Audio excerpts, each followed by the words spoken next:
Sicuramente è corretto il fatto che sia obsoleto il Trattato di Dublino. Era forse attuale quando è stato scritto, adesso è totalmente anacronistico e abbiamo visto crea enormi problemi. L'Italia appunto è stata trasformata in un campo profughi, non parole mie, parole della Merkel che ha detto l'abbiamo abbandonata.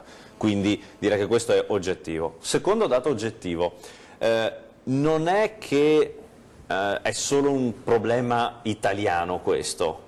Se abbiamo movimenti addirittura di ultradestra in Austria, se abbiamo l'Olanda che per la prima volta ha visto l'insorgere nazionalisti, se abbiamo Alternative für Deutschland in Germania, se abbiamo il blocco di Visegrad che addirittura dice noi ci stacchiamo dall'Europa per tenere fuori tutti, vietato entrare, cioè se abbiamo i nazionalisti in Polonia vuol dire che c'è un tema di mancato ascolto dei cittadini e delle loro problematiche da parte degli organi decisionali.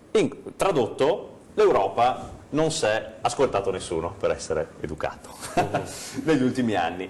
E questo ovviamente ai cittadini che, ricordiamo che l'Italia sgancia una cosa intorno ai 20 miliardi di euro di tasse l'anno verso l'Europa, dicono ma scusa, io ti do tutto questo, alla fine cosa mi torna? Direttive, problemi, vincoli e mi lasci pure i problemi a me, la gente sbrocca e quindi cerca chi gli offre una soluzione. E questo è cronaca, non è politica. Di fronte a tutto questo, io penso che il lavoro fatto da Conte, ma non da Conte lui da solo, da tutto quello che è l'apparato, lo staff, la politica che sta lavorando per il superamento, perché era un trattato che sia immerso con i piedi nel presente e nel futuro, sia doveroso andare al superamento, che l'accoglienza deve essere fatta da paesi come l'Italia, che sono i primi dove arrivano queste persone. Partiamo dal presupposto che non dovrebbero partire, punto.